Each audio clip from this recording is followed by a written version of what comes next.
Coming up on this edition of Sports Zone, we'll have highlights from football, cross country, volleyball, a live studio interview, and updates from the Gentlemen of Dubuque and the Fighting Saints. and another Duhawk athlete soaks up the spotlight. All this and more coming up on Sports Zone.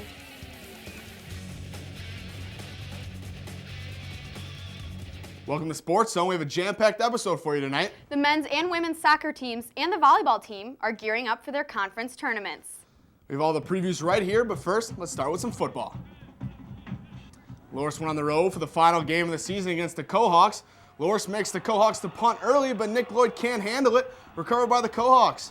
The next play would lead Brad Boyle, selling the fake. Lofting this one up to Ryan Johnson for the 5-yard touchdown pass. 7-0 Co. More from the same in the second quarter. Boyle would air this one out to Jared Cooner, and he's not going to be caught. Cohawks had the lead 21-0 before halftime. Loras couldn't get much going in the game, but they showed some signs of life in the fourth quarter as Matt Hillard busts through the hole here for a 20-yard gain. A couple plays later, Vaughn Giesing connects with Hillard on the screen to give the Duhawks their only touchdown of the day. However, they would drop their fourth straight road game, this time by a score of 34-6. The volleyball Duhawks took on Cornell last night at senior night in the AWC. The conference champs were looking to end their regular season on a high note. The Duhawks started off strong when senior Kate Russell put on this block that the Rams couldn't handle. The Duhawks would win the first set 25-18. Loras tried to keep things rolling in the second set as sophomore Regan Riley spikes the ball right past Cornell. The Duhawks would lose the set 25-18. Russell would get back into the action with this nice spike in the third set as Loras would win the set 25-19 and go up 2-1. The Duhawks kept it going up front when Brittany Westermeyer and Julie Rogers put this nice block on the Rams to try and clinch the game. The Loras fans danced the night away as the Duhawks lost a close one 3-2. Well, the Athletic Wellness Center will be the home for the 2010 IAC tournament. On Friday at 4:30, the number 6 seed Luther will face the number 3 seed Wartburg. And the other court matchup between the number 5 seeded Simpson will play against number 4 seed Central. The semifinals will happen later on Friday night at 7:30 p.m. The number 1 seed Loras will face the winner of Central and the Simpson matchup, and the number 2 seed Cornell will face the winner of the Wartburg-Luther game. The winners of the semifinals will square off in the championship round on Saturday at 2 p.m. We have Coach K for our guest tonight. Coach K, thanks for taking time out of your busy schedule to join us. Congratulations on a great season. Can you tell us about the regular season so far? Well, the regular season's gone very well. After winning the conference, we just feel really strong about how we can compete in the Iowa Conference Tournament, which, of course, like you said, we hosted, or we will be hosting. So we're just really excited about everything. And what do you need to do in that tournament to succeed? We definitely need to bring our teamwork, enthusiasm. We need to bring our A game because all the teams will be out to get us, we know. In your mind, what were some of the bright spots of the season? Definitely when we took our trip to Memphis, we played down at Loras College. All the weekend tournaments were a lot of fun.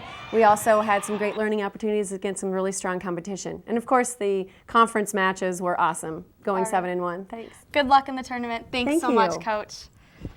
The 2010 IAC Cross Country Meet took place Saturday. Both the men's and women's teams traveled to the Dubuque Soccer Complex.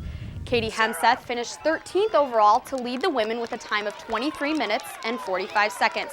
Tara Kilberg finished second for the Duhawks, running the course in 24 minutes and 31 seconds. As a team, they finished fourth behind Luther, Wartburg, and Central. This went out a little fast today, but it's kind of with the excitement, it kind of happens. But we'll race smarter during regionals. The men came within 4 points to receive the IAC championship, but fell short to Luther. However, 4 Duhawks finished in the top 15. Jerry Olp finished fourth overall with a time of 26 minutes and 14 seconds. Austin Steele and Dan McDermott finished 8th and 9th respectively. Chris Higgins finished 14th overall. I mean, team-wise, we were, hoping to pull off a win here since, we haven't won since 1997. So, we did well, but, we're a little disappointed with the results overall. The Buena Vista Beavers traveled to the Rock Bowl this past Saturday to face our very own men's soccer team. The Duhawk players immediately took control of the game with some aggressive defense and some accurate passing. 10 minutes into the game, Miguel Bonilla puts this ball past the goalie to make the score 1-0 in favor of the Duhawks. Then junior Chris Comstock would follow Bonilla's lead with a goal after using some of his fancy footwork.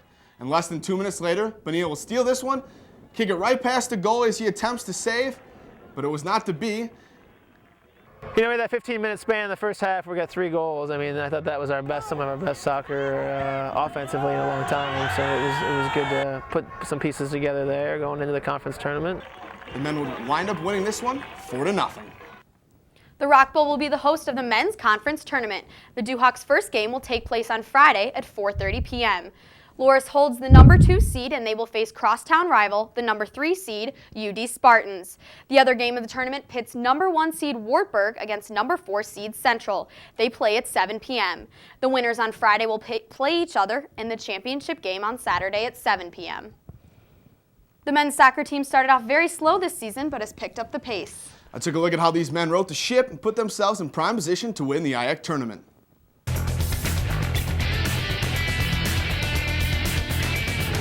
The men's soccer team didn't start the season the way they planned.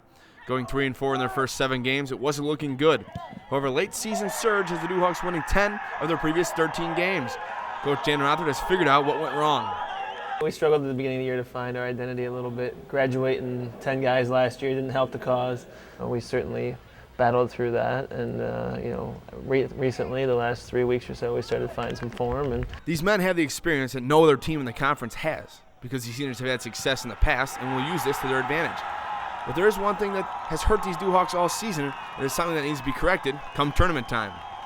Getting an early goal, we had a lot of trouble giving up a goal early, and then the pressure trying to get a goal after that just kept building up. So us getting a goal early really kind of gives us the confidence that we can win the game, and our defense steps up then. However, this team is riding high and is ready to win the IAC tournament for a berth in the NCAA tournament. The interesting thing about the men's regular season standing is there's a 3-way tie up top the IAC. Wartburg, UD, and Loras all have 7-1 records, and it should make for an interesting tournament, Chris. Very interesting. Good luck to those Duhawks. Coming up after this timeout, we have highlights from the women's soccer game, along with a recap from this weekend's rugby playoff game. I'll be reporting live from the Rock Bowl tonight to hear from the players as they prepare for the IAC Championships this weekend. Stay tuned.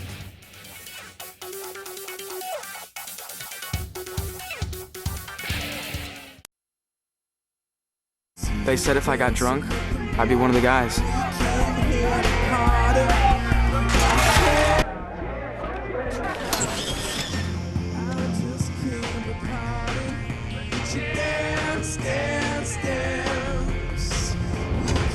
They said if I got drunk, I'd be one of the guys. They lied. Find out the truth about drugs. drugfreeworld.org.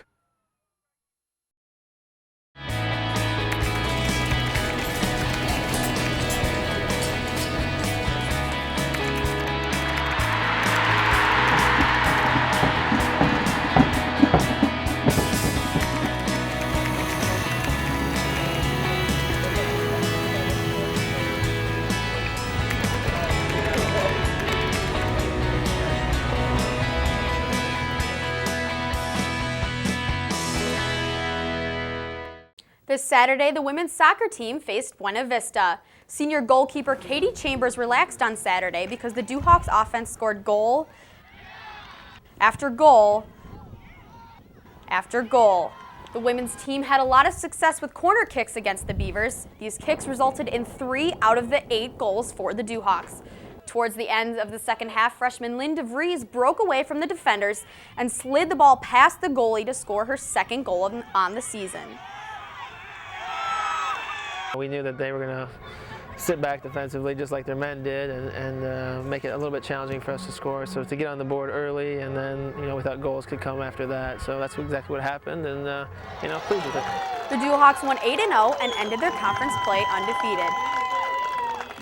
The Rock Bowl will be the host of the women's conference tournament this weekend.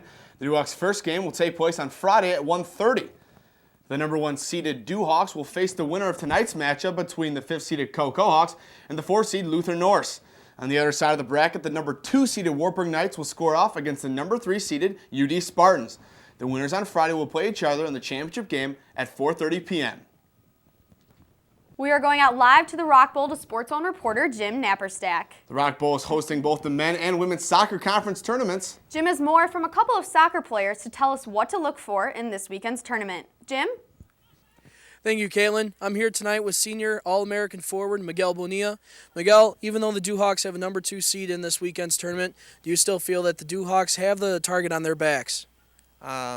Clearly, we haven't had the best of seasons lately, but I still believe we have a small target on our back. It's not as big as it used to be, and especially this weekend that everybody's playing to keep their season alive, so we're going to get everybody's best shot, so we just got to be ready for it.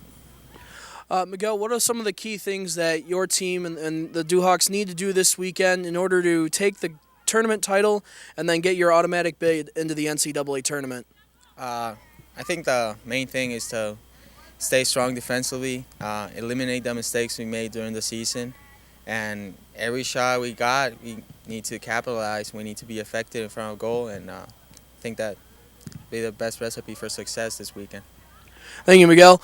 Earlier today, I did catch up with junior Jess Kern and sophomore Kinsey Campbell and talk to them a little bit about the girls' tournament this weekend. Alrighty, Jess, the Dewhawks are 18-1 on the season. Tell me a little bit about how you guys have gotten to that record. Our team has taken our motto, each game at a time, and we really only focus on the game. And we also we work as a unit, not only as like individuals, and that I feel has got us to where we are today. Alrighty, and just today it was released the Dewhawks are number 4 in the country right now for Division III. Kinsey, how do you guys deal with that kind of pressure going into every game? We use that pressure as motivation to prove to the teams that we are good enough to be ranked 4th in the nation and to prove a point to not only ourselves but all the teams in the conference to show that we are number 1 in the conference. Reporting from the Rock Bowl for SportsZONE, this is Jim Napersack. Chris, back to you in the studio. Well, thanks, Jim. The gentlemen of Dubuque were in a playoff action last weekend. They hosted the number 2 seed in the Midwest playoffs, the Chicago Riot. After falling behind 5-16 in the first half, Brian Zymet takes the lateral and charges forward through the defense to get the try. Zach Singsang connects on the conversion to bring the gentlemen within 4. However, they wouldn't last long as Matt Derby takes advantage of some miscommunication and takes the ball and hustles his way to score the game's final try. Singsang gets the conversion to make the final score 19-16 Dubuque over Chicago. The gentlemen will face the Metropolis Killer Bees from Minnesota next week. Even though rugby isn't an official Loras College sport, these students have special time in their lives for it. 4 Loras students spend their free time together at a local rugby field. When I was a freshman, there were 4 seniors, and the captain was Billy Maloney, who is an alum here also. Actually hanging out with these guys, and they just told me to come up and come to a practice. 2 of my roommates last year, they played all 4 years in high school, and one of them played here. My brother went to New Zealand when he was in college and brought back a rugby ball for me, and I just started watching it, got really interested in it, and you know, it's high octane, non-stop, and you know, a lot of fun to play. I like to call it an 80-minute adrenaline rush because there's always something going on. People have been playing for a while, and they're pretty welcoming. When I first wanted to start playing, knew nothing about the sport. This rugby team is special because there's been a lot of tradition. There's a lot of the same guys who've been coming out for years, and so there's a really tight bond between everyone on the team. We call ourselves the Frat Brothers, so you know, it's kind of a frat basis around Loras College with sports, and I think rugby can be one of them. 4 of us were pretty close to begin with, but this has just kind of enhanced that. There's a special connection between the frat brothers, and this is something the rest of the team embraces. I think they see the bond. They know it's there. They know, we're close because we go to school together, and they do play off it in a way that, the bond spreads to the rest of the team. If you ever want to play, just come on out to a practice. Overall, it's just a good time to spend on a Saturday afternoon. These guys really love rugby, Chris, and they were very enthusiastic to share their stories with me. Well, the Gentlemen of Dubuque is a very tightly knit team, and their undefeated record so far this season supports that. The Dubuque Fighting Saints were back in town against the Cedar Rapids Rough Riders last Saturday. It was Halloween night at the Mystic Ice Center. Cedar Rapids took the 2-0 lead over the Saints after Sam Morning scores off this assist from Kason Holman. For the Dubuque begins to make their comeback as TJ Moore gets the putback shot to go in after Carson Sommer gets his shot past the goalie. Later in the third period, John Gaudreau takes his shot, but it's deflected over. Vinny Soprani is there to get the goal to tie the game at 2. Fans excited, but in overtime, Morning breaks loose in transition, gets past the defenders, and puts the puck in the back of the net. The Rough Riders get the victory on Halloween, 3-2 over the Saints. After the water break, we'll introduce you to a star Duhawk athlete. And we compete in one of the final sports challenges of the season. Don't go away.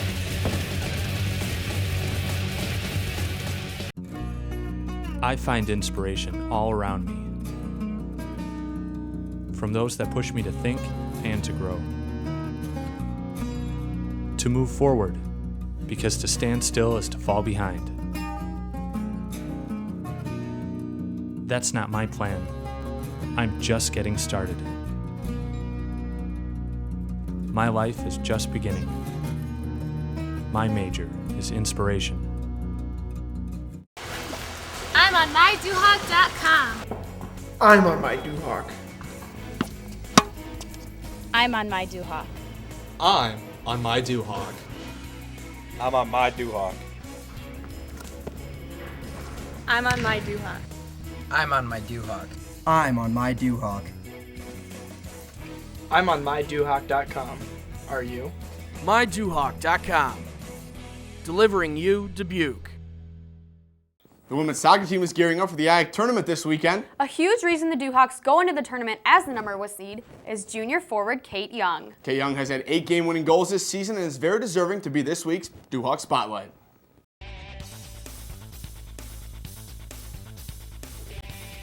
I've been involved with soccer because my brother and sister both played it, and so from a young age I was always at the soccer field with my family, and I always just had an interest in playing it, and I've just played it ever since. I like soccer because of the team aspect. I have a ton of friends through that, but also just the enjoyment of competition, to be able to come out every week and compete at a very high level. And Kate has been one player on our team that's been really hard to take off the field over the last 3 years in her career here. I think she's a big reason that our success has turned to what it is this year.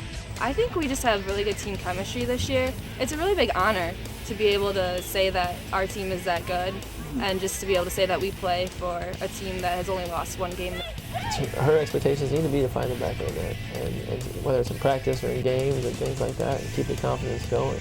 I don't think we really put pressure on ourselves because of our ranking. We know that we're a good team, but we also know at any given time people can come out and play their best game against us and knock us off. She's one of the premier players in the conference. There's no question about that. I think anybody all of our opponents will tell you that. I would hope we would win the IAC tournament since we won regular season, and we would really like to get far into the national tournament. Just a junior, Kate Young has really proved herself to be not only the star player of the team, but like Coach Rothert said, she is really one of the premier players in the IAC. Moving on this week, we tested our bowling skills against each other at Fisher Lanes in downtown Dubuque. Who was bowling the pins over and who was getting rolled over? Check it out. We're here at Fisher Lanes for another edition of the Sports Challenge. Today we'll be bowling in between our legs with our left hand and our eyes closed. Let's do it to it. We got a bowl between our legs. I want to get another victory. Upper arm strength. That's embarrassing.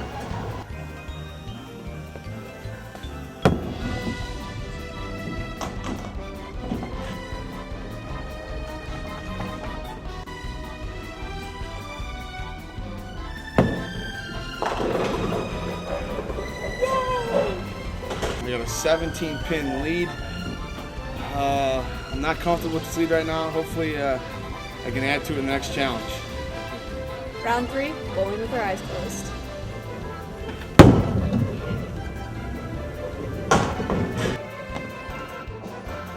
Heading into the 9th frame, I have 59 pins and Caitlin has 47. 2 frames to go. It's coming down to the wire.